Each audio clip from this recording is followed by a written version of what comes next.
paz do Senhor, sejam bem-vindos a mais uma leitura da Bíblia. E hoje nós vamos ler os capítulos 5, 6 e 7 do livro de Neemias. Aqui houve um erro, né? Faltou o capítulo 5 ali, mas é os 3 capítulos, 5, 6 e 7, ok? Ó, tem um erro ali, eu preciso arrumar. Então são os capítulos 5, 6 e 7. Vamos lá então? 3 capítulos, é isso? 3 capítulos, começando pelo capítulo 5. A exploração dos pobres.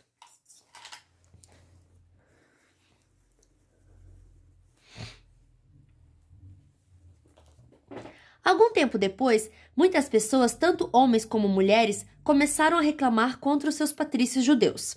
Alguns diziam: as nossas famílias são grandes e precisamos de trigo para nos alimentarmos e continuarmos vivos. Outros diziam: para não morrermos de fome, nós tivemos de penhorar os nossos campos, as nossas plantações de uvas e as nossas casas, a fim de comprar trigo. E outros ainda disseram: tivemos de pedir dinheiro emprestado para pagar ao rei os impostos sobre os nossos campos e plantações de uvas. Acontece que nós somos da mesma raça dos nossos patrícios judeus, e os nossos filhos são tão bons como os deles. No entanto, nós temos de fazer com que os nossos filhos trabalhem como escravos. Algumas das nossas filhas já foram vendidas como escravas. Não podemos fazer nada para evitar isso, pois os nossos campos e as nossas plantações de uvas foram tomadas de nós. Quando eu, Neemias, ouvi essas queixas, fiquei zangado e resolvi fazer alguma coisa. Repreendi as autoridades do povo e os oficiais e disse: vocês estão explorando os seus irmãos. Depois de pensar nisso, eu reuni todo o povo a fim de tratar desse problema e disse: de acordo com as nossas posses, nós temos comprado dos estrangeiros os nossos patrícios judeus que tiveram de se vender a eles como escravos. E agora, vocês, que são judeus, estão forçando seus próprios patrícios a se venderem a vocês. As autoridades ficaram caladas e não acharam nada para responder. Então eu disse: o que vocês estão fazendo é errado.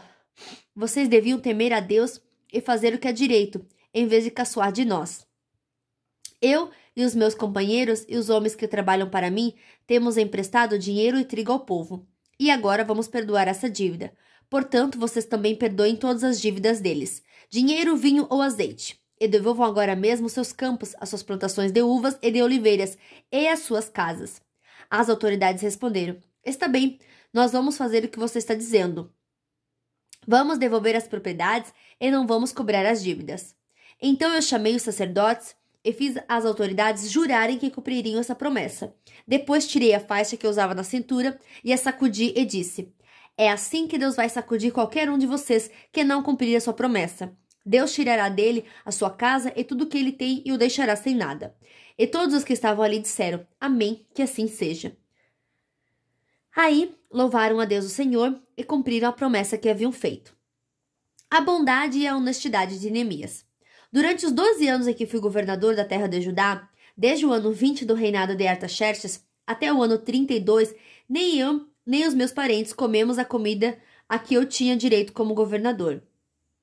Antes de mim, os governadores tinham sido uma carga para o povo e haviam exigido que o povo pagasse 40 barras de prata por dia, a fim de comprar comida e vinho. Até os seus empregados exploravam o povo. Mas eu agi de modo diferente, porque temia a Deus. Trabalhei com todas as minhas forças na reconstrução da muralha e não comprei nenhuma propriedade. E todos os meus empregados ajudaram na reconstrução. Também hospedei na minha casa 150 judeus e os seus chefes, além de todas as pessoas das nações vizinhas que vinham à minha casa. Todos os dias eu mandava preparar um boi, 6 ovelhas das melhores e muitas galinhas. E cada 10 dias eu mandava vir uma nova remessa de vinho. Mas eu sabia que o povo tinha de trabalhar no pesado. Por isso não pedi o dinheiro da comida, a que eu como governador tinha direito. Ó Deus, eu te peço que leves em conta tudo o que eu fiz por este povo. Capítulo 6. Planos contra Neemias. Sambalate, Tobias, Gesem e o resto dos nossos inimigos souberam que nós havíamos terminado de reconstruir a muralha. e que não havia mais brechas nela, embora ainda não tivéssemos colocado os portões nos seus lugares. Então Sambalat e Gesem me mandaram um recado. Eles queriam que eu fosse me encontrar com eles, num dos povoados do Vale de Ono, mas a intenção deles era me fazer algum mal. Aí eu mandei mensageiros a eles com o seguinte recado: eu estou fazendo um trabalho importante e não posso descer até aí. Eu não vou deixar este trabalho só para ir falar com vocês. Eles me mandaram o mesmo recado 4 vezes, e eu mandei sempre a mesma resposta. Então Sambalat me mandou o 5º recado, e este veio por escrito. Era uma carta e foi trazida por um dos empregados de Sambalat. A carta, que estava aberta, dizia: Gesem me disse que entre os povos vizinhos está correndo um boato. Dizem que você e os judeus pretendem fazer uma revolução e que é por isso que está reconstruída a muralha. Ele disse também que o seu plano é se tornar o rei deles e que você já arranjou alguns profetas para dizerem em Jerusalém que você é o rei de Judá. O rei Artaxerxes certamente vai saber disso, e por isso proponho que nós dois nos encontremos para conversar a respeito dessa situação. Eu mandei a seguinte resposta: nada do que você está dizendo é verdade. Foi você quem inventou tudo isso. O que eles queriam era nos meter medo para não continuarmos o trabalho. Agora, ó Deus, aumenta as minhas forças. Nessa época, Semaías, filho de Delaías e neto de Metabel, estava proibido de sair de casa, e por isso fui visitá-lo. Ele me disse: nós dois precisamos nos esconder juntos no lugar santo no templo, e vamos fechar as portas, porque eles virão matar você. Sim, qualquer noite destas, eles virão matá-lo. A isso respondi: eu não sou do tipo do homem que foge e se esconde. Você pensa que eu tentaria salvar a minha vida me escondendo no templo? Eu não vou fazer isso de jeito nenhum. Quando comecei a pensar nesse assunto, compreendi que Deus não havia falado com Semaías, e sim que Tobias e Sambalat haviam pago a ele para me dar aquele conselho. Eles lhe deram dinheiro para me fazer ficar com medo e assim pecar. Aí eles poderiam acabar com meu bom nome e me humilhar. Oh, meu Deus, lembra do que Tobias e Sambalat fizeram e castiga-os. Lembra também da profetisa Noadias e dos outros profetas que tentaram me fazer ficar com medo. Termina a construção das muralhas. As muralhas foram terminadas no dia 25 do mês de Elul, depois de 52 dias de trabalho. Então, os nossos inimigos das nações vizinhas souberam disso e ficaram desmoralizados, porque todos ficaram sabendo que o trabalho havia sido feito com a ajuda do nosso Deus. Durante esse tempo, as autoridades dos judeus haviam escrito muitas cartas a Tobias e haviam recebido várias cartas dele. Muita gente de Judá estava ao lado de Tobias, porque ele era genro de um judeu chamado Secanias, filho de Ará. Além disso, seu filho Joanã havia casado com a filha de Mesulã, filho de Berequias. Na minha frente falavam das boas coisas que Tobias havia feito e contavam a ele tudo o que eu dizia. E Tobias continuou a me mandar cartas para ver se conseguia me fazer ficar com medo. Capítulo 7.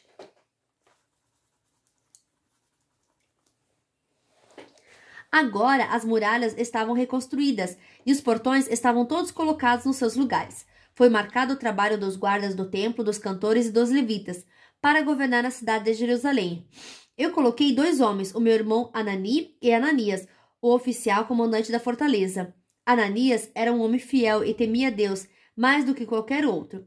Eu disse aos 2 que só mandassem abrir os portões de Jerusalém quando o sol começasse a esquentar, e que mandasse fechar e trancar os portões antes que os guardas deixassem o serviço, na hora do pôr do sol.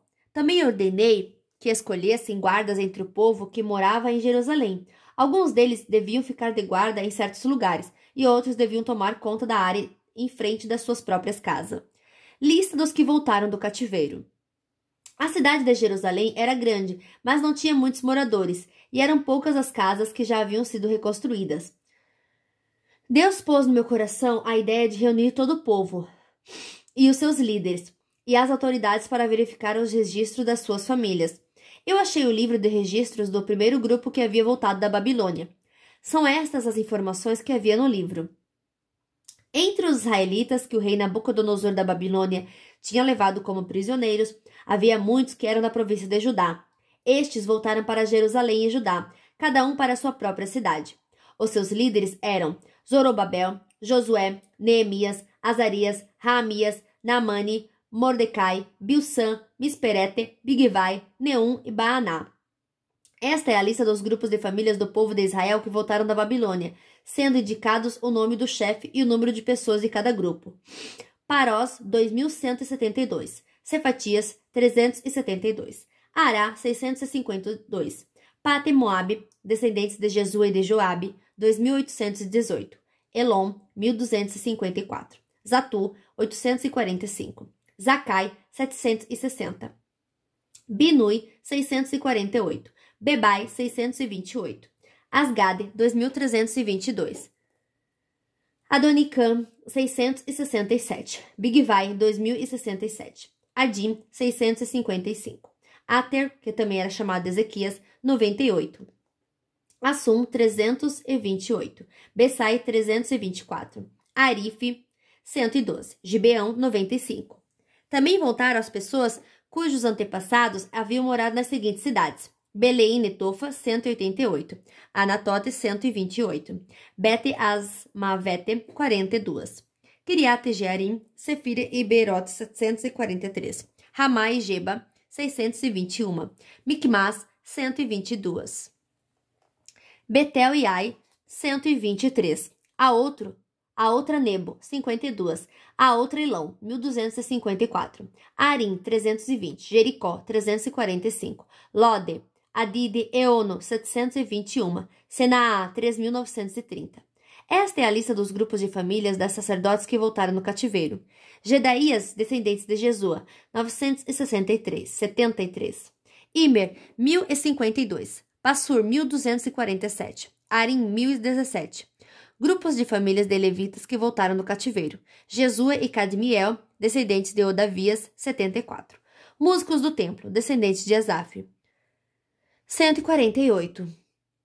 Guardas do templo, descendentes de Salum. Ater, Talmon, Acude, Atita e Sobai, 138.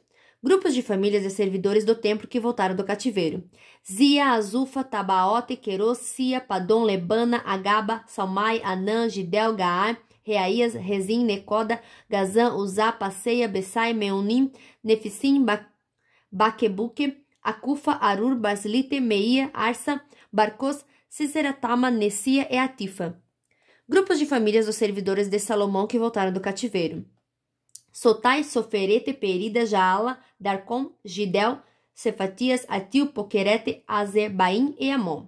Foi de 392 o número total dos descendentes dos servidores do templo e dos servidores de Salomão, que voltaram do cativeiro.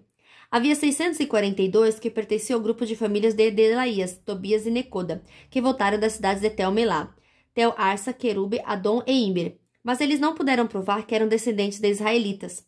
Os seguintes grupos de famílias de sacerdotes não puderam encontrar registros para provar de quem eram descendentes: Obaías, Acosa e Barzilai.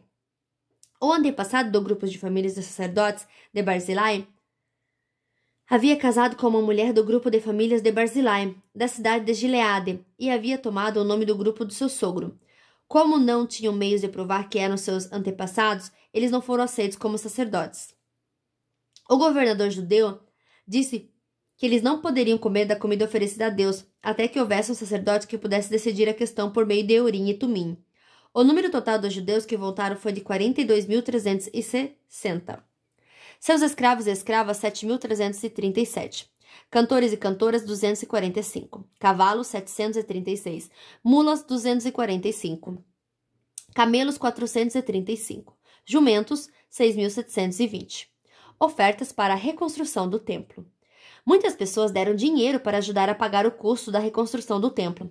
O governador deu 8 quilos de 400 gramas de ouro, 50 vasilhas para o culto e 530 mantos sacerdotais.